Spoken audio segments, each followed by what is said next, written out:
Dans cette vidéo, nous allons voir comment intégrer des vidéos dans un article donc de la EPS. Ici, nous avons un exemple avec un atelier de pratique de Michel Pradet. Nous avons l'insertion classique d'une vidéo issue de YouTube, donc qui pourra s'afficher en direct dans l'article. Et vous avez ensuite des boutons qui vont permettre de visionner la vidéo si on est adhérent ou d'acheter la vidéo si on n'est pas adhérent. Donc ça, c'est la fonctionnalité apparue en 2021 sur le nouveau site de la EPS. Alors pour gérer ceci, donc c'est un bouton qui ne donne pas un accès direct. Ici vous voyez que je ne suis pas encore connecté, donc si je veux visionner la vidéo Endurance de force mobile santé, lorsque l'utilisateur va cliquer, il n'est pas encore reconnu, donc il va devoir donc soit créer un compte, soit s'identifier. Donc ici, si je m'identifie, la vidéo va pouvoir s'afficher. Et je vois un message qui m'indique que je suis adhérent, donc la vidéo est gratuite, mais j'ai un crédit de téléchargement qui a été débité, donc j'ai un crédit en moins sur mes 25 téléchargements autorisés. Et la vidéo ensuite va s'afficher automatiquement. Voilà, donc l'utilisateur a un accès donc au sein de l'article à cette vidéo. Sachant, comme vous le voyez, que le code est crypté, l'utilisateur ne peut pas télécharger la vidéo ou y accéder s'il n'est pas adhérent ou s'il n'a pas acheté la vidéo. Donc s'il n'a pas de compte adhérent, il aura la possibilité d'acheter en payant donc avec sa carte bleue. Alors comment ça marche? On va revenir ici sur un article que j'ai commencé à créer. Donc ici un article test vidéo. Donc on va l'éditer. Donc vous voyez un titre test, j'ai du texte en entrée. Ici, je voudrais mettre le bouton pour télécharger ma vidéo et puis du texte à la fin. Donc vous voyez qu'il y a ici un bouton intégrer une vidéo. Lorsque je clique dessus, on me demande le lien complet de la vidéo à intégrer. Alors évidemment, c'est une vidéo que j'aurais dû déposer sur le site de la EPS. Ici, je ne connais pas le lien pour l'instant, donc je n'ai pas encore déposé de vidéo. Donc il faut donc, comme pour l'option d'insertion de fichier, avoir déjà déposé ma vidéo avant de faire l'article et il faudra recopier le lien de la vidéo. Donc voyons comment faire ça.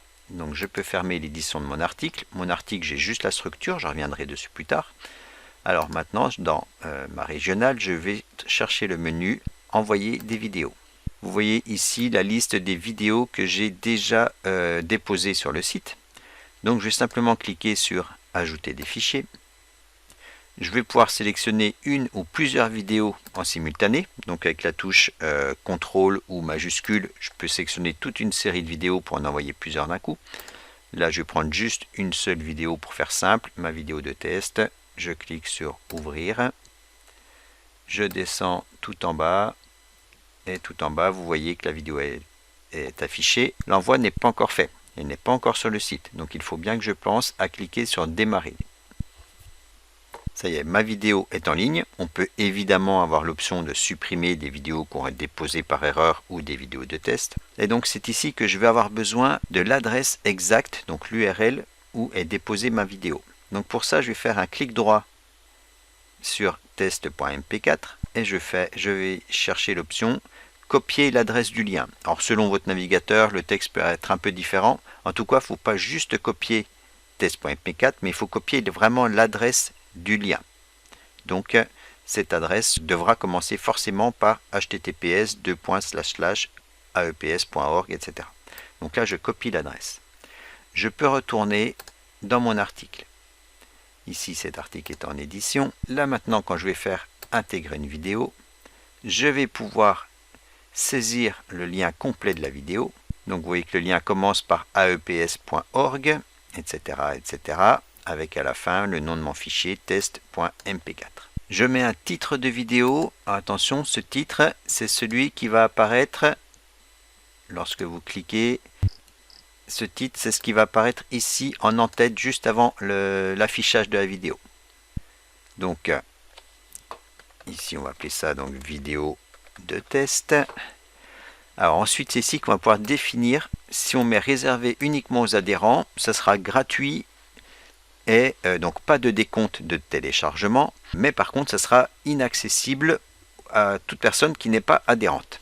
Nous, ce qu'on veut, c'est que ça fasse un décompte pour les adhérents et que ça soit payant pour les non-adhérents. Donc ici, je veux faire une vidéo à 2 € et donc si je suis adhérent, ça va m'enlever un crédit dans mon compteur. Je clique sur insérer dans l'article. Et là, vous voyez que le bouton, il est apparu tout en bas de l'article. Moi, je voudrais qu'il apparaisse ici. Alors, je peux tenter de déplacer le bouton. Donc, on ne peut pas faire un clic droit, hein, vous voyez là-dessus. Donc, il faut faire les raccourcis clavier. Donc, je peux faire CTRL X, CTRL V pour couper, coller. Mais si je fais ça, vous voyez qu'il me reste un petit morceau de cadre en bas. Mais bon, c'est pas très grave. Donc ici, je fais un peu d'espacement. Alors, si je veux changer mon texte, je me place dessus. Et je peux changer en acheter, visionner la vidéo par exemple. Donc là on peut évidemment changer le texte du lien. Si le fond gris ne me plaît pas, si la couleur ne me plaît pas, là il va suffire de afficher le code source. Là c'est un tout petit peu plus complexe, ça c'est le code brut du texte. Vous cherchez un endroit où il est écrit que votre texte acheter, visionner la vidéo. Et vous voyez que c'est ma vidéo 72. Alors si je ne veux pas du cadre gris, il suffit d'enlever ce qui concerne field set. Donc là, j'enlève field set classe égale block download. Alors il faut bien prendre la balise inférieure supérieure. J'enlève ça. Et je ferme aussi la fin de la balise, donc je cherche le slash field set inférieur supérieur, je l'enlève. J'en profite si je veux enlever aussi la balise grise qui était apparue tout en bas de mon article, je peux l'enlever ici. Donc je trouve un field set avec rien dedans, donc j'enlève field set et la balise de fin field set. Voilà, donc là, si j'enregistre, voilà, ça, le fond gris a disparu. Alors évidemment, je peux centrer mon bouton si je préfère. Voilà, c'est prêt pour ça. Surtout, je n'oublie pas d'enregistrer l'article, évidemment. Et là, maintenant, je vais pouvoir aller consulter mon article. Ça m'ouvre un nouvel onglet, test vidéo. Ici, le bouton pour télécharger. Je peux cliquer sur acheter, visionner. Donc, j'ai ma vidéo de test qui s'est lancée immédiatement. Vous avez vu une pop-up qui me disait que j'avais un crédit de téléchargement qui avait été débité, puisque j'ai mis que la vidéo était payante pour les non-adhérents. Et comme moi je suis adhérent, j'ai perdu un crédit de téléchargement. Vous voyez ici le titre et la vidéo qui se lance instantanément. Alors évidemment, vous faites le même système si vous voulez ajouter d'autres vidéos à la suite de votre article, comme ça a été fait ici. Vous voyez qu'on a intégré plusieurs boutons, visionner, acheter la vidéo, et chacune renvoie vers une nouvelle vidéo.